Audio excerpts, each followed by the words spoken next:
Good afternoon प्यारे बच्चों। लक्ष्य इंस्टीट्यूट तलहर में आपका हार्दिक स्वागत है।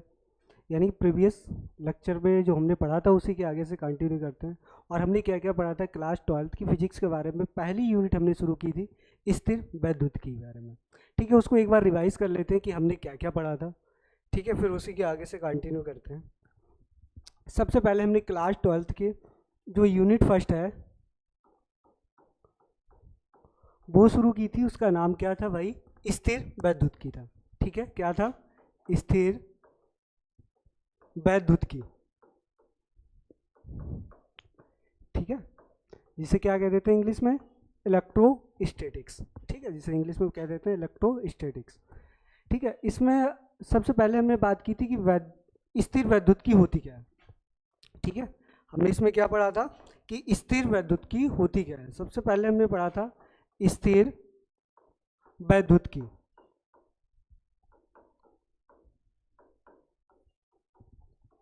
क्या भैया पढ़ा था इसमें? हमने इसमें पढ़ा था कि भौतिक विज्ञान की वह शाखा जिसमें स्थिर आवेश या रुके हुए आवेशों का अध्ययन करना ही क्या कहलाता है भैया? स्थिर वैद्युत की कहलाता है। ठीक है, ये लोग हम लोग ये पढ़ चुके थे। स्थिर का मतलब क्या होता है भैया? रुका हुआ, जिसकी समय के साथ क्या हो? चेंज ना हो, यानी कि समय के साथ परिवर्तन ना हो, वही क्या होता है? स्थिर होता है। वैद्युत का मतलब आपको पता है क्या होता है? आवेशित होता है।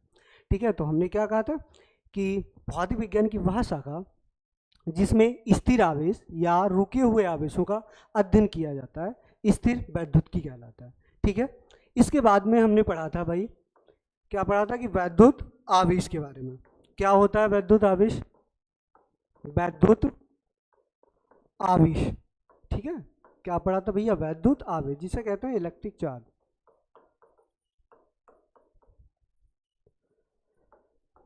ठीक है, क्या होता है भैया वैद्युत आवेश? क्या होता है कि ये क्या होता है? वैद्युत आवेश जो होता है ये क्या होता है? ये गुणधर्म होता है। क्या होता है भैया? गुणधर्म। हमने आपको बताया था क्या होता है गुणधर्म। यानी कि हमने बताया था जैसे पानी का कार्य क्या होता है? बहना, ऐसे ही आग का कार्य क्या होता है? जलाना। ठीक है, ऐसे ही वैद्युत आवेश का क्या कार्य होता है? या तो ये आकर्षित करेगा या प्रतिकर्षित करेगा। अब ये आकर्षित कब करेगा और प्रतिकर्षित कब करेगा? जब यानी कि समान प्रकृति के आवेश होंगे तब ये क्या करेगा? एक दूसरे को प्रतिकर्षित करेगा। जब विपरीत प्रकार के इसमें आवेश होंगे तब वो क्या करेंगे? आकर्षण करेंगे, यानी कि आकर्षित होंगे। ठीक है, जिसे कहते हैं अट्रैक्शन। तो ये भाई गुणधर्म होता है। अगर हम इस डिफिनेशन की इसकी बात कर लें तो हम कहेंगे वस्तु का वह गुण। ठीक है, क्या कहेंगे? वस्तु का वह गुण जिसके कारण वह वैद्युत प्रभाव या चुंबकीय प्रभाव का अनुभव करता है।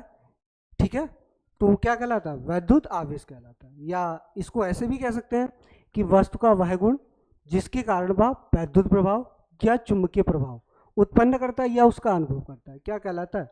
वैद्युत आवेश कहलाता है। ठीक है, अब इसके बाद में भाई हमने बताया था कि आवेश जो होते हैं वो कितने प्रकार के बताए थे? दो प्रकार के बताए थे। कौन कौन से आप लोगों को ध्यान होगा? एक हमने बताया था भाई धनावेश। कैसा होता है? धनावेश होता है। दूसरा भैया कैसा होता है? ऋणावेश होता है। कैसा होता है? ऋणावेश। ऋणावेश। ठीक है, अब धनावेश चार्ज, धनावेशित आवेश कब होगा? क्या होगी उसके पास? जिसपे इलेक्ट्रॉनों की क्या होगी? कमी होगी। वो कैसे होंगे? धनावेशित होंगे। ठीक है, क्या बताया था? जिसमें इलेक्ट्रॉनों की क्या हो? इलेक्ट्रॉनों की कमी हो। ठीक है, और ऋणावेश हमने क्या बताया था? जिसपे क्या हो? इलेक्ट्रॉनों की अधिकता हो। ठीक है, ऋणावेश किस पे आएगा? जिसपे क्या हो? इलेक्ट्रॉनों की अधिकता होगी। ठीक है, यानी कि भाई ये क्या होगा? इलेक्ट्रॉनों की अधिकता। ठीक है, तो ऋणावेश किस पे आएगा? जो इलेक्ट्रॉनों को ग्रहण करेगा उस पर ऋणावेश आएगा, और जो इलेक्ट्रॉन को देगा उस पर क्या आएगा? धनावेश आ जाएगा। ठीक है, तो इलेक्ट्रॉनों की कमी के कारण उस पर क्या आता है? धनावेश आता है, और इलेक्ट्रॉनों की अधिकता के कारण उस पर क्या आता है? ऋणावेश आता है। ठीक है, इतनी बात आप लोग समझ चुके होंगे। अब इसके आगे से भैया देख लेते हैं। फिर हमने बताया था कि आवेश का जो मात्रक के बारे में बात किया था। आवेश का क्या मात्रक बताया था हमने? आवेश का एसआई मात्रक। आवेश का एसआई जो मात्रक हमने बताया था वो क्या बताया था भैया आप लोगों को? एसआई का मतलब होता है इंटरनेशनल सिस्टम ऑफ यूनिट। ठीक है, ये इसकी एसआई की फुल फॉर्म क्या होती है? International system of unit. ठीक है, तो इसका एसआई मात्रक जो हमने बेटा आप लोगों को बताया था, क्या बताया था? कूलाम। ठीक है, आवेश का एसआई जो मात्रक हमने बताया था वो क्या बताया था भैया? कूलाम बताया था। ठीक है, और इसी में हमने बात की थी इसके एमकेएस पद्धति का। किसके? ये तो एसआई हो गया। दूसरी पद्धति के बारे में हमने बताया था एमकेएस पद्धति। एमकेएस पद्धति, एमकेएस पद्धति में आवेश का मात्रक क्या बताया था बेटा? आवेश का मात्रक। ठीक है, इसमें हमने क्या बताया था एमकेएस में? इसका जो मात्रक बताया था हमने बताया था एम्पियर इंटू सेकेंड। क्या बताया था? एम्पियर इंटू सेकेंड बताया था। ठीक है, एम्पियर। ठीक है, क्या बताया था? एम्पियर इंटू सेकेंड बताया था भैया। Ampere into second. ठीक है, अब इसी के बाद में हमने बात किसकी की थी? ये तो मात्रक हुआ। और आवेश का हमने सबसे बड़ा मात्रक भी बताया था आप लोगों को, और आवेश का सबसे छोटा मात्रक भी बताया था। तो सबसे बड़ा आवेश का मात्रक क्या होता है आप लोगों को ध्यान होगा। ठीक है, बताइएगा। सबसे बड़ा जो मात्रक आवेश का हमने बताया था आप लोगों को, आवेश का सबसे बड़ा मात्रक क्या बताया था बेटा? आवेश का सबसे बड़ा मात्रक जो हमने बताया था वो क्या होता है? फैरड होता है। क्या होता है? फैरड। ठीक है, और हमने बताया था आप लोगों को आवेश का सबसे छोटा मात्रक। ठीक है, आवेश का सबसे छोटा मात्रक, आवेश का सबसे छोटा क्या बताया था? मात्रक। सबसे छोटा मात्रक क्या बताया था भैया? फ्रैंकलिन। क्या बताया था? फ्रैंकलिन। लिख लीजिए आप लोग, क्या बताया था? फ्रैंकलिन।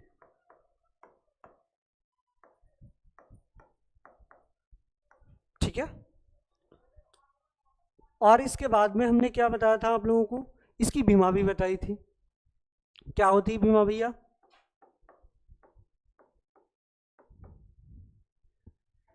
कूलाम की। यानी कि आप लोगों ने फार्मूला पढ़ा होगा,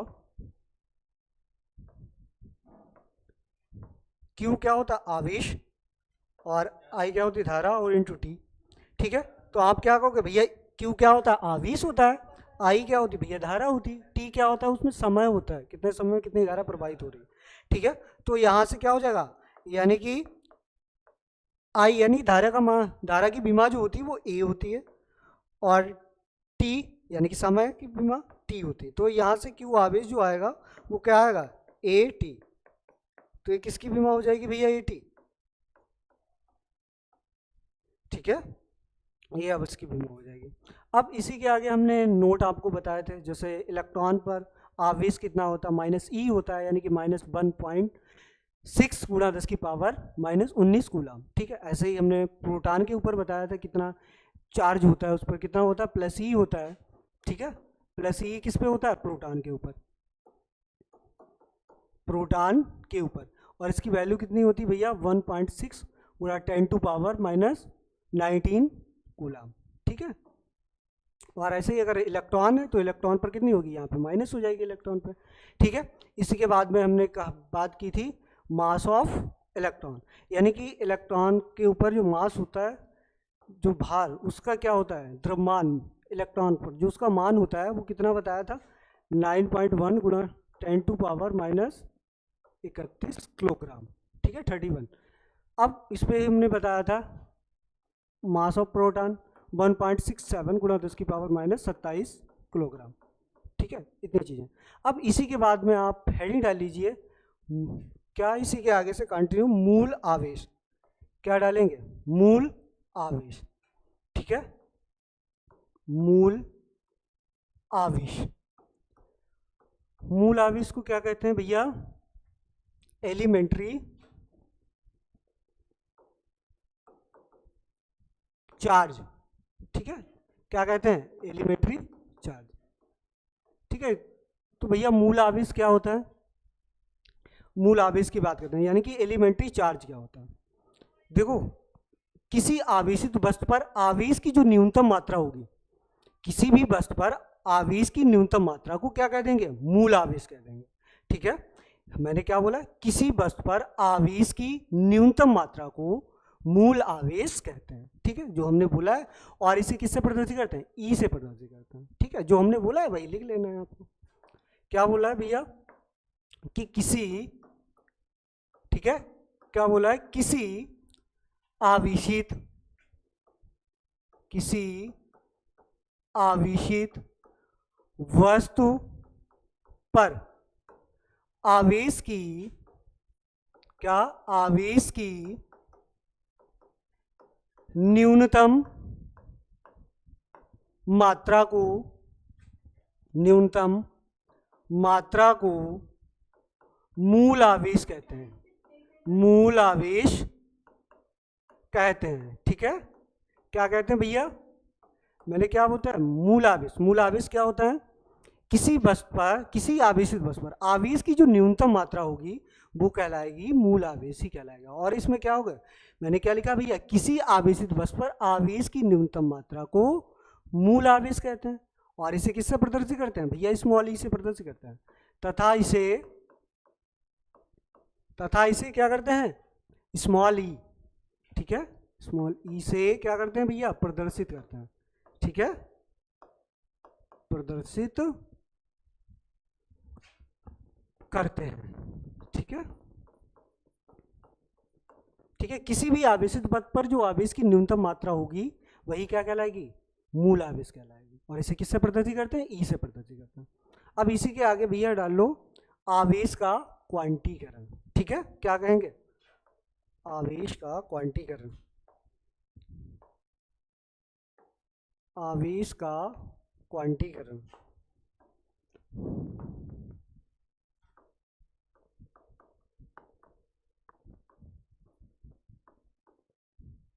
आवेश का क्वांटीकरण, ठीक है। ये क्या है भैया, आवेश का क्वांटीकरण है। इसको क्या कहेंगे, क्वांटाइज ऑफ चार्ज,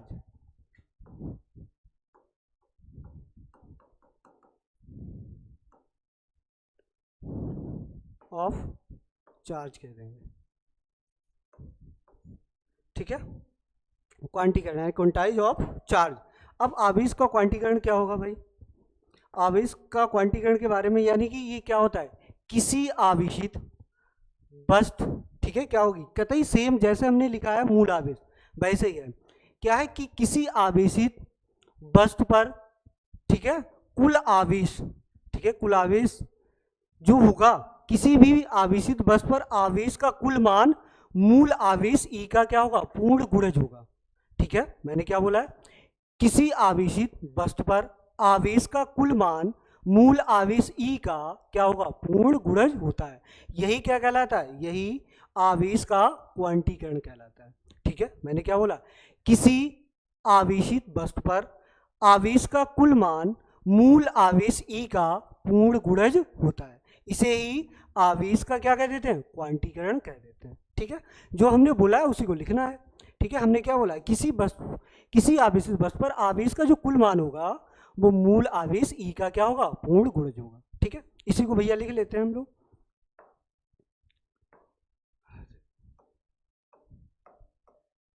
क्या लिख लेते हैं इसमें, देखिए भैया क्या लिखते हैं कि जो हमने अभी बोला आपको वही, यानी कि किसी आवेशित, क्या होगी, आवेशित, किसी आवेशित वस्तु पर आवेश का कुल मान क्या होगा, कुल मान मूल आवेश क्या होता है, ई होता है ना, ई का पूर्ण गुणज होता है। इसे ही क्या कह देते हैं? इसे ही आवेश का क्वांटीकरण कहते हैं। इसे ही आवेश का क्वांटीकरण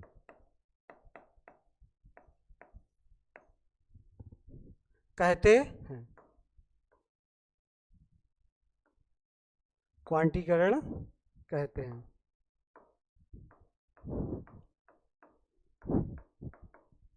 ठीक है, हमने क्या कहा है? किसी आवेश में बस पर आवेश का जो कुल मान होगा, मूल आवेश ही का क्या होगा? पूर्ण गुणज होगा। ठीक है, अब इसी के आगे बात कर लेते हैं हम।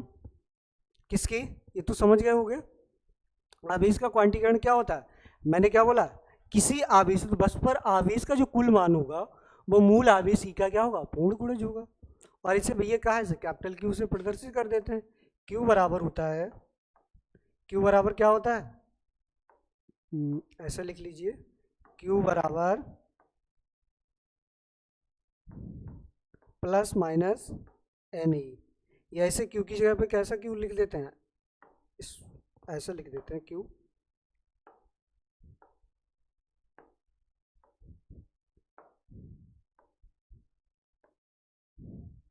ठीक है, क्यू बराबर एन ई, जहां एन क्या होता है? इलेक्ट्रॉनों की संख्या होती, ई क्या होता है? यानी कि इलेक्ट्रॉन पर आवेश होता है। ठीक है, इसको भाई लिख लेते हैं हम। क्या होता है कि क्यू बराबर एन ई बोला है। ठीक है, प्लस माइनस एन ई। तो भैर यानी कि जहां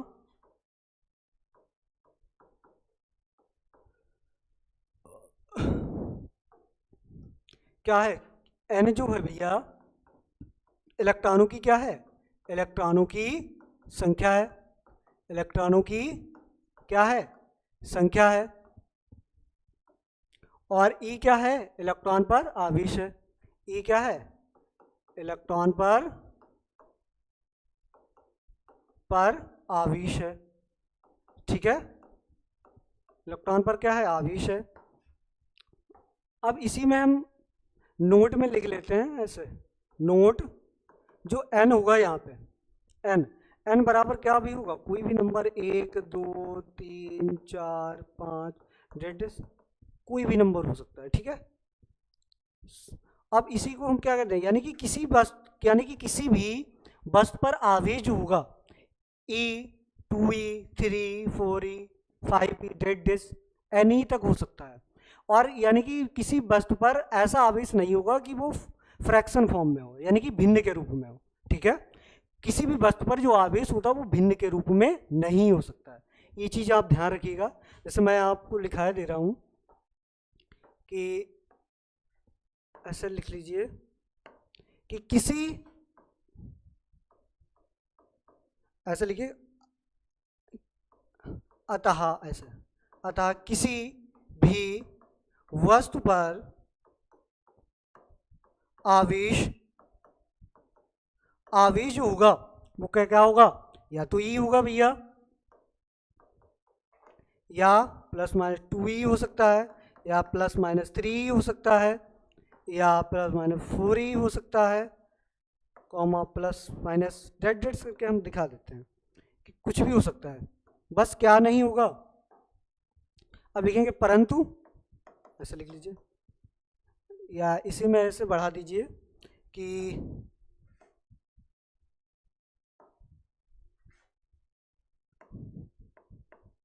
का होता है।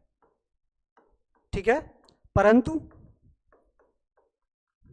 या लेकिन कह सकते हैं, किसी वस्तु पर आवेश जो होगा, आवेश यानी कि ऐसे कह देते हैं 3/2e और प्लस 5/4e, यानी कि हम ऐसे कह सकते हैं, यानी किसी भी वस्तु पर क्या होगा? आवेश जो होगा भिन्न के रूप में नहीं हो सकता। ठीक है, यानी कि भिन्न को इंग्लिश में क्या? फ्रैक्शन के रूप में नहीं होगा। ठीक है, का नहीं होता है, नहीं होता है।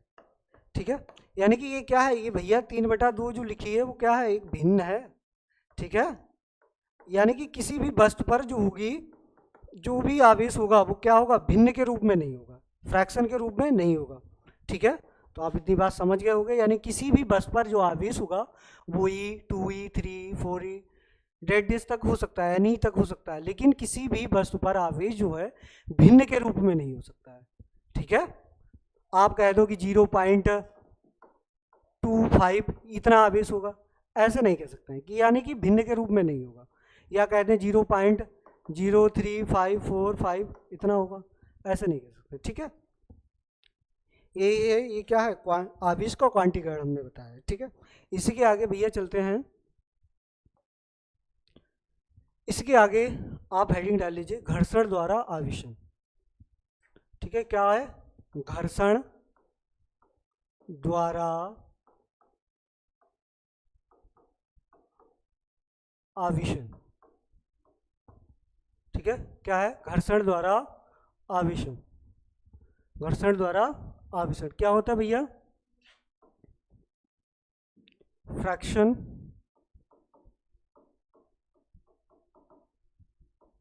ऑफ चार्ज, या चार्जिंग कह देते हैं, चार्ज।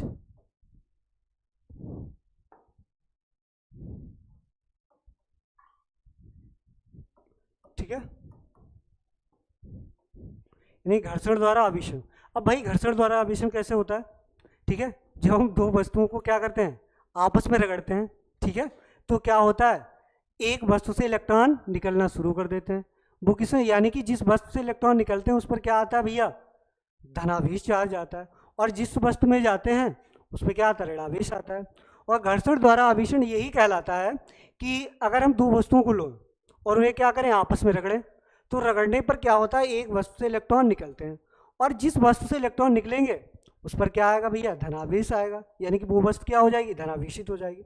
और जिस वस्तु में इलेक्ट्रॉन जाएंगे उस पर क्या आएगा, ऋणावेश आएगा, यानी कि वो वस्तु क्या हो जाएगी, ऋणावेशित हो जाएगी। और इसे ही हम क्या कह देते हैं, घर्षण द्वारा आवेशन कह देते हैं। जो हमने बोला है वैसा ही आपको लिखना है बिल्कुल। ठीक है, तो लिख लेते हैं हम लोग, हमने क्या बोला है, जब दो वस्तुओं को आपस में रगड़ा जाता है तो एक वस्तु से दूसरी वस्तु में इलेक्ट्रॉन जाने लगते हैं, और जिस वस्तु से इलेक्ट्रॉन क्या करते हैं, निकलते हैं, उस पर क्या आता है, धनावेश आता है, यानी कि वो वस्तु धनावेशित हो जाती है। और जिस वस्तु से क्या होते हैं, इलेक्ट्रॉन जाते हैं, जिस वस्तु पर इलेक्ट्रॉन जाते हैं उस पर क्या आता है, ऋणावेश आता है, यानी कि वो वस्तु क्या हो जाती है, ऋणावेशित हो जाती है। इसे ही क्या कह देते हैं, घर्षण द्वारा आवेशन कह देते हैं। तो हम इसी को जो हमने लिखा है उसी को हम, जो हमने मुँह से बोला है वही हम लिखे दे रहे हैं। ठीक है, तो लिख लीजिए भैया, जो हमने बोला है वही बिल्कुल वैसा ही लिखना है आपको, कि लिखो कि जब दो वस्तुओं को क्या किया जाता है, जब दो वस्तुओं को आपस में रगड़ा जाता है। ठीक है, जब दो वस्तुओं को आपस में, ठीक है, जब दो वस्तुओं को आपस में रगड़ा जाता है, क्या किया जाता है, रगड़ा जाता है, तो एक वस्तु से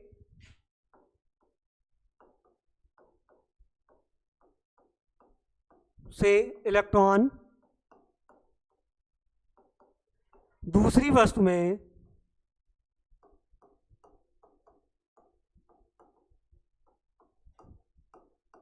जाने लगते हैं। क्या करने लगते हैं भैया, जाने लगते हैं, यानी कि दो वस्तुओं को अगर हम रगड़ें तो एक वस्तु से क्या होंगे भैया, इलेक्ट्रॉन निकलेंगे और दूसरी वस्तु में जाने लगेंगे, जिसमें कम होंगे उसमें जाएंगे, जिसमें अधिक होंगे उससे निकलेंगे लेंगे। ठीक है, वस्तु से इलेक्ट्रॉन दूसरी वस्तु में जाने लगते हैं, जाने लगते हैं। ठीक है, और जिस वस्तु से इलेक्ट्रॉन निकलते हैं, जिस वस्तु से, किस वस्तु से, जिस वस्तु से इलेक्ट्रॉन क्या करेंगे, जिस वस्तु से इलेक्ट्रॉन निकलते हैं, ठीक है, क्या करते हैं, निकलते हैं, उस पर क्या आ जाता है, उस पर धनावेश आ जाता है, उस पर क्या आ जाता है भैया, धनावेश आ जाता, धनावेश आ जाता है। अर्थात हम कह सकते हैं या अतः वह वस्तु क्या हो जाती है, अतः वह वस्तु धनावेशित हो जाती है, अतः वह वस्तु धनावेशित हो जाती है। ठीक है, अब ये तो हमने बात की जिससे इलेक्ट्रॉन निकल रहे हैं। अब क्या होगी, एक दूसरी भी वस्तु होगी, यानी कि दो वस्तु हमने ली हैं। अब दूसरी वस्तु क्या होगी, जिसपे इलेक्ट्रॉन जाएंगे, ठीक है, तथा जिस पर इलेक्ट्रॉन या जिस वस्तु पर इलेक्ट्रॉन, ऐसे लिखो, जिस वस्तु पर इलेक्ट्रॉन जाते हैं, ठीक है, उस पर क्या आ जाता है भैया, ऋणावेश आ जाता है। उस पर क्या आ जाता है, ऋणावेश आ जाता है। ठीक है, ऋणावेश आ जाता है। अर्थात हम कह देंगे अतः, या अर्थात कह दो,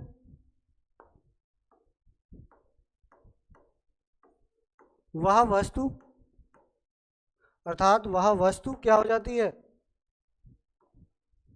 अतः अर्थात वह वस्तु क्या हो जाती है भैया, ऋणावेशित हो जाती है, ऋणावेशित हो जाती है।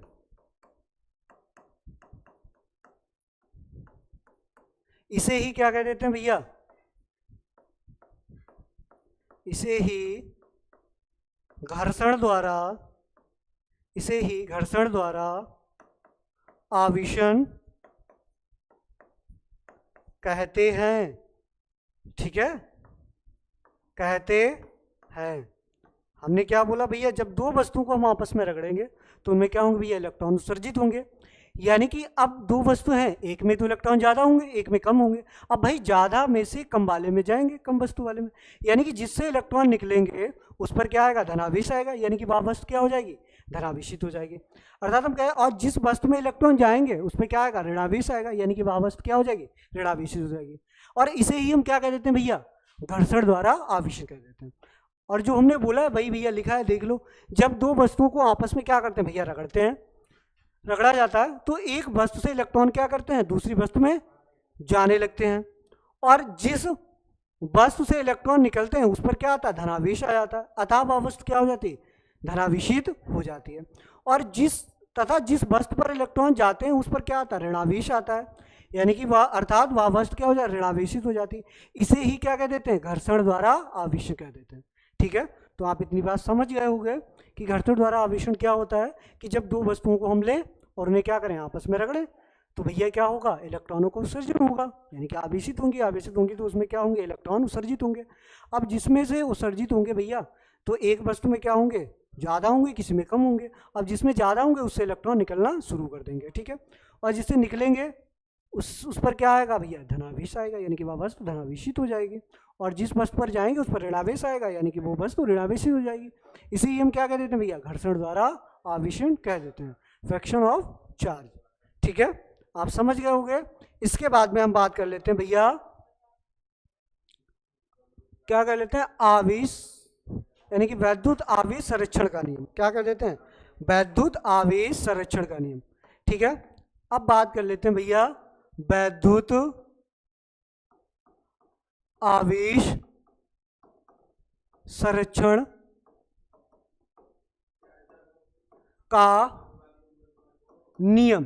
ठीक है, ये क्या भैया, वैद्युत आवेश संरक्षण का नियम। अब वैद्युत आवेश संरक्षण को इंग्लिश में क्या कहते हैं भैया, लॉ ऑफ कंजर्वेशन ऑफ क्या है, इलेक्ट्रिक चार्ज। ठीक है भैया, देखो क्या कहेंगे कि लॉ ऑफ, इसको लिखिए भैया, लिख लीजिए, लॉ ऑफ कंजर्वेशन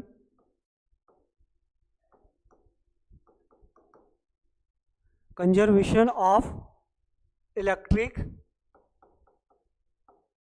चार्ज। ठीक है, ये क्या है भैया, वैद्युत आवेश संरक्षण का नियम, जिसे इंग्लिश में क्या बोल देते हैं हम लोग, law of conservation of electric charge. ठीक है, अब ये क्या होता है भैया, यानी कि वैद्युत आवेश संरक्षण का नियम क्या होता है, यानी कि हम कह देते हैं कि आवेश को ना तो उत्पन्न किया जा सकता है और ना ही नष्ट किया जा सकता है। इसे क्या किया जाता है, इसे एक वस्तु से दूसरी वस्तु में स्थानांतरित किया जाता है, अर्थात इसमें आवेश क्या रहता है, संरक्षित रहता है। अतः इसे आवेश वैद्युत क्या कहते हैं कि वैद्युत आवेश संरक्षण का नियम कह देते हैं। ठीक है, मैंने क्या कहा है, जब आवेश यानी कि आवेश को ना तो उत्पन्न किया जा सकता है और ना ही नष्ट किया जा सकता है, परंतु इसे एक वस्तु से दूसरी वस्तु में क्या किया जा सकता है, स्थानांतरित किया जा सकता है, अर्थात इसमें वस्तु का जो आवेश होता है वो क्या रहता है, संरक्षित रहता है। अतः इसे आवेश संरक्षण का नियम कहते हैं। ठीक है, जो हमने बोला है वही आपको लिख लेना है।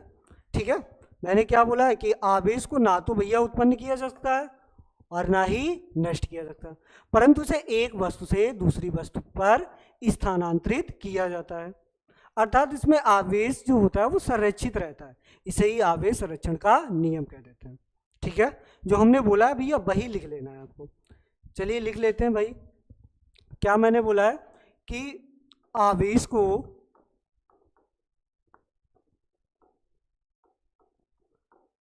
ना तो उत्पन्न किया जा सकता है, ना तो उत्पन्न किया जा सकता है और ना ही नष्ट किया जा सकता है, नष्ट किया जा सकता है। ठीक है, आवेश को ना तो भैया उत्पन्न किया जा सकता है और ना ही नष्ट किया जा सकता है, परंतु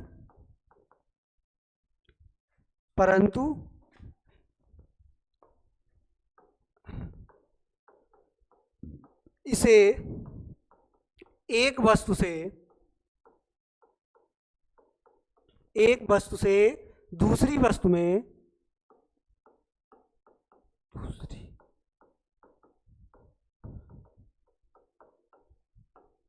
क्या किया जाता है भैया, स्थानांतरित किया जाता है, स्थानांतरित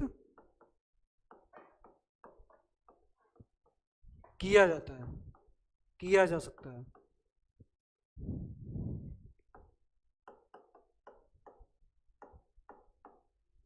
ठीक है, किया जा सकता है, अर्थात किसी वस्तु पर आवेश क्या रहता है,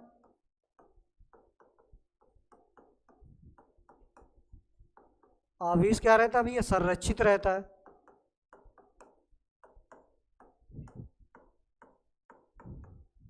है। इसे ही आवेश संरक्षण का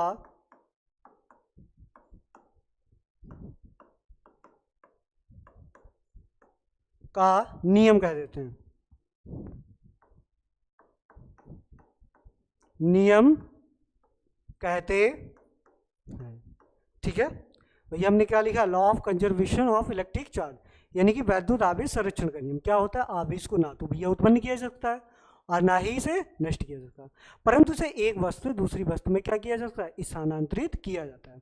ठीक है, अर्थात इसमें किसी वस्तु पर आवेश क्या रहता है, संरक्षित रहता है, इसे ही आवेश संरक्षण का नियम कह देते हैं। ठीक है, ये समझ में आया होगा आप लोगों को। और इसी के आगे भैया बात कर लेते हैं किसकी, कूलाम्स लॉ, यानी कि कूलाम का नियम। ठीक है, क्या भैया बात कर लेते हैं, कूलाम का नियम। कूलाम का नियम, इसे भैया इंग्लिश में क्या कह देते हैं, इसे कहते हैं कूलाम्स लॉ।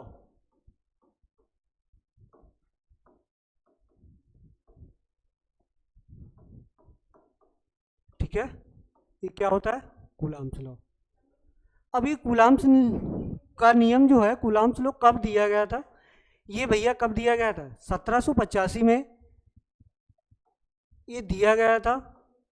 किसके द्वारा ये भैया दिया गया था, किसने इसे दिया था, ये कब दिया था, 1785 में से दिया गया था। ये किसने दिया था, एक फ्रांसीसी वैज्ञानिक थे जिनका नाम था चार्ल्स ऑगस्टिन डी कूलाम। ठीक है, क्या नाम था, जिन्होंने कूलाम का नियम दिया था, एक फ्रांसीसी वैज्ञानिक थे, फ्रांसीसी कौन थे भैया? वैज्ञानिक थे, जिन्होंने इस नियम का प्रतिपादन किया था। कब किया था? 1785 में किया था। जिनका नाम क्या भैया था? क्या नाम था? क्या बताया हमने? Charles Augustin de coulomb. ठीक है, यानी कि कूलाम का जो पूरा नाम था वो भैया क्या था? चार्ल्स ऑगस्टिन डी कूलाम, जिन्होंने इस नियम को दिया था। कब दिया था भैया? 1785 में दिया था। और ये किस पर दिया था? क्या, यानी कि दो स्थिर बिंदु आवेश होते हैं, उन पर लगने वाले बल जो होगा वो कितना होगा, उसी के बारे में इन्होंने, चार्ल्स ऑगस्टिन डी ने वही कूलाम का नियम दिया था। ठीक है, कि उन पर कितना बल लगेगा। ठीक है, और यानी कि इन्होंने क्या कहा था कि कोई स्थिर दो बिंदु आवेश होंगे। कैसे होंगे? स्थिर। स्थिर का मतलब क्या होंगे? जो रुके हुए होंगे एक जगह पे। ठीक है, यानी क्या होंगे भैया? दो, यानी कि इसमें क्या होंगे भैया? दो होंगे स्थिर आवेश। क्या होंगे? स्थिर आवेश, यानी कि ऐसे मान लो ये कोई है। ठीक है, और इसमें कितने? दो आवेश रखे हैं स्थिर आवेश, एक यहाँ पे रखा है और एक यहाँ पे रखा है। वो ये कैसे हैं भैया? स्थिर हैं। स्थिर का मतलब क्या होता है? जो रुके हुए हों और जिनका समय के साथ कोई परिवर्तन ना हो, जहाँ पे हैं वो वहीं पे रहें। ठीक है, जिनका समय के साथ परिवर्तन ना हो। ठीक है, स्थिर का मतलब वही होता है कि एक जगह पे क्या हुआ? रुका हुआ, और जिसका समय के साथ कोई भी परिवर्तन ना हो, क्या कहलाता है भैया? स्थिर कहलाता है। यानी कि ये स्थिर है। और यानी कि ये भैया स्थिर है, हमने आप लोगों को बताया था। अगर समान प्रकार के आवेश होंगे तो वो क्या करेंगे भैया? प्रतिकर्षित करेंगे। विपरीत प्रकार के आवेश होंगे तो वो क्या करेंगे? आकर्षित करेंगे। यानी कि इन दोनों के कारण, और ये दोनों एक दूसरे से कितनी दूरी पर रखे होंगे? स्मॉल आर दूरी पर रखे होंगे। कितनी दूरी पर होंगे भैया? एक दूसरे से स्मॉल आर दूरी पर रखे हुए हैं। ठीक है, ये कितनी दूरी पर है एक दूसरे से? स्मॉल आर दूरी पर है। ठीक है,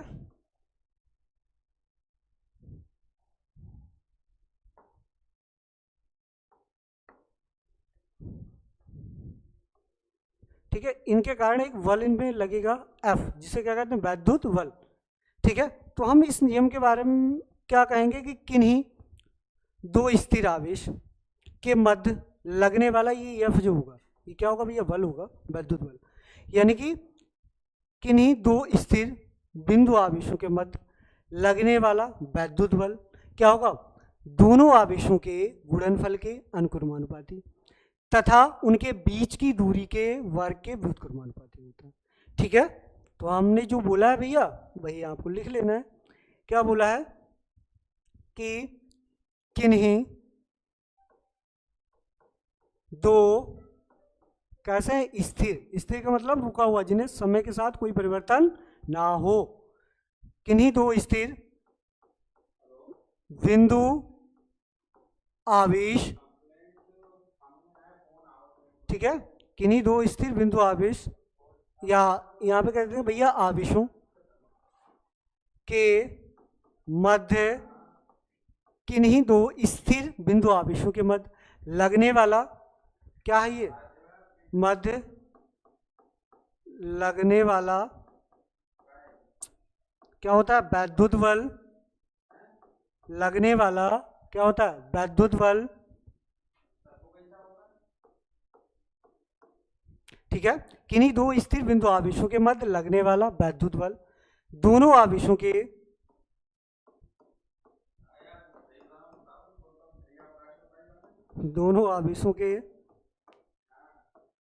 गुणनफल के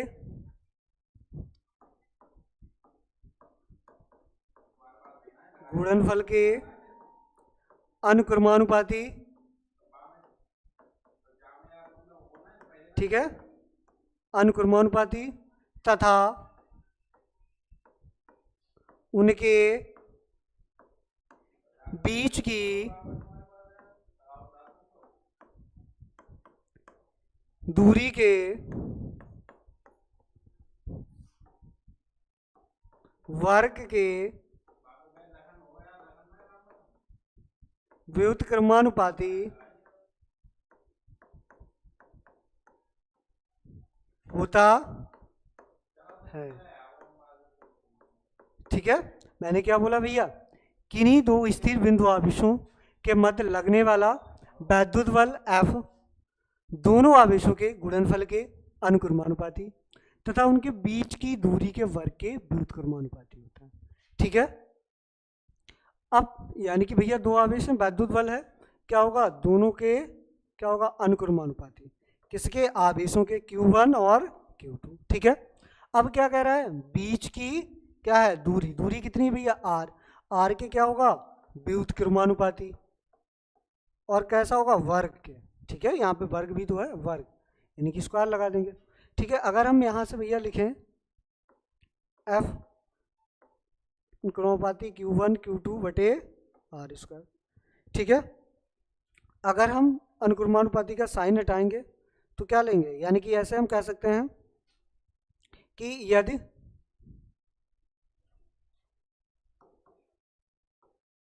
दोनों आवेशों के मध्य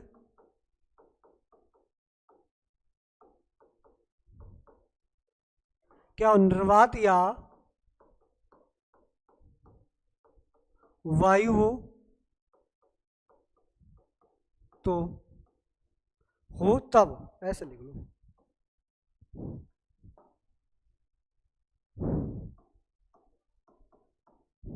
हम क्या कहेंगे भैया, F अनुक्रमानुपाती साइन हटाओ को एक कांस्टेंट ले आओ भैया, के Q1 Q2 बटे R स्क्वायर। ठीक है, यानी कि हम जानते हैं वेयर जहाँ के क्या होता है, के का मान होता है कितना होता है, 1/4 पाई एप्सिलॉन नॉट। ठीक है, तो हम लिख देंगे F बराबर 1/4 pi epsilon not Q1 Q2 बटे R स्क्वायर। ठीक है, अब मुझे इसका मान भी पता होता है, क्या होता है भैया, F 9 गुणा 10 की पावर 9 Q1 Q2 बटे R स्क्वायर, ऐसे भी इसको लिख सकते हैं। ठीक है, और करके अब हम क्या करेंगे इसमें भैया कि के इसका जो मान होगा, ये इसका मात्रक क्या होगा, के का, के अगर मात्रक की बात करें भैया, मात्रक की बात करें, मात्रक क्या होगा भैया, यहां से देख लीजिएगा मात्रक। ठीक है, मात्रक की बात करें तो भैया यहां से हमें के का मान चाहिए ना, तो के को ऐसे रखिए, इसको क्या करिए, इसको उसको मल्टीप्लाई करा दीजिए F के साथ, F इंटू आर स्क्वायर बटे में क्या हो जाएगा, Q1 Q2। तो यहां से इसका मान क्या होगा भैया, बल है, बल का मात्रक क्या होता है, न्यूटन होता है, क्या होता है, न्यूटन होता है, इंटू दूरी का मात्रक क्या होता है भैया, मीटर होता है, क्या होता है, मीटर। और यहाँ पे भैया क्या है, स्क्वायर है, तो भैया यहाँ पे भी स्क्वायर लगा दें, बटे में क्या है भैया, दो आवेश है, यानी कि कूलाम इंटू कूलाम। ठीक है, तो क्या हो जाएगा भैया, के बराबर न्यूटन मीटर स्क्वायर प्रति कूलाम स्क्वायर। ठीक है, ठीक है, तो हम यहां से क्या लिख देंगे भैया, जो के होगा उसका मान होता है 1/4 पाई एप्सिलॉन नॉट, और इसी का मान होता है 9 गुणा 10 की पावर 9। ठीक है, अगर मैं इसके मात्रक भैया क्या लिखा था अभी, 9 गुणा 10 की पावर 9 न्यूटन मीटर स्क्वायर प्रति कूलम स्क्वायर। ठीक है, ये हो गया। अब भाई हम इसमें क्या निकालेंगे, यहाँ पे आप लोगों को दिखाई दे रहा होगा कि ये क्या है, निर्वात की वैद्युतशीलता, इसका क्या भाई, इसका कुछ मान भी तो होगा, पहले हम मान की बात कर लेते हैं, फिर इसकी क्या करेंगे, मात्रक की और विमा की बात कर लेंगे। ठीक है, तो यहाँ पे आगे पेज पे हम चलते हैं, क्या करेंगे भैया, सबसे पहले हम बात करेंगे निर्वात की वैद्युतशीलता।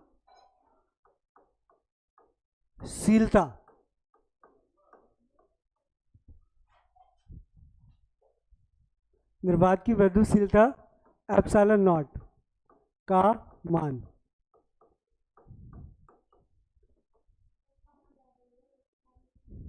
ठीक है, तो इसमें आप लोग क्या लिखोगे, यानी कि निर्वात की वैद्युतशीलता एप्सिलॉन नॉट का मान, यानी कि हम लिखेंगे वी नोट एट, क्या लिखेंगे भैया,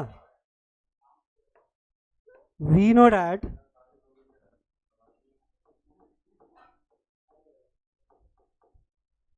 वी नो डैट, हम जानते हैं, क्या जानते हैं भैया, कि 1/4 पाई एप्सिलॉन नॉट 9 गुणा 10⁻9, ठीक है, मात्र क्या होता है न्यूटन मीटर स्क्वायर, ऐसे लिखो न्यूटन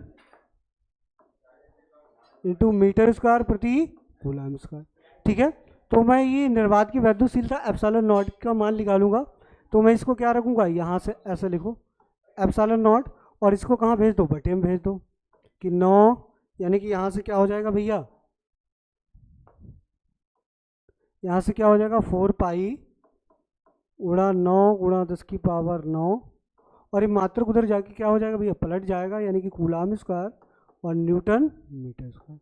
ठीक है, तो यहाँ से अगर हम इसका मान रखें किसका, पाई का, एप्सिलॉन नॉट इक्वल टू 4, पाई का मान होता है वो 3.14 गुणा 9 गुणा 10⁻9 coulomb square into newton metre square. ठीक है, अगर आप इसको कैलकुलेशन करोगे, यहाँ से इसे हटाओगे, 2 जीरो बढ़ाओगे और सबको काटो पीट के भागा करके आप निकालोगे, तो इसका जो मान आएगा वो कितना आएगा, 8.85 गुणा 10⁻⁻12 coulomb square into newton metre square.